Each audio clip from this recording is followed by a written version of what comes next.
Halo guys, welcome back to my channel teman-teman. Di video kali ini saya ingin menunjukkan kepada teman-teman bagaimana cara membuat Excel ini berbicara. Seperti ini teman-teman. Ya. Ini contohnya. Nabil Anggur, Rolando Aarons, Yap, seperti Tor itu, Andre teman-teman. Skimland Ashim. Diasihkan ya.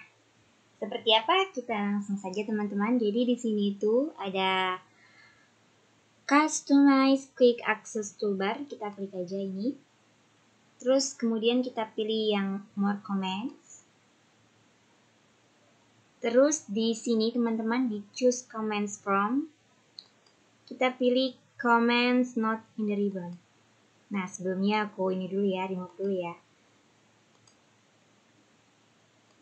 Nah, jadi di Comments Not in the Ribbon kita akan cari pixel.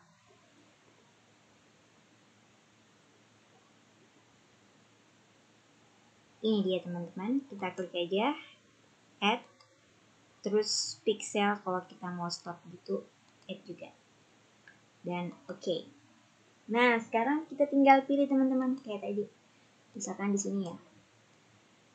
Habis itu kita klik ini aja R. Aarons, T. Ashim, I. Abiv, S. Avalo, Terus J. kalau Abarca, kita mau stop, Z. Overway. kita tinggal tekan ini teman-teman. Gimana teman-teman? Cukup mudah kan? Semoga bermanfaat dan selamat belajar. Terima kasih teman-teman.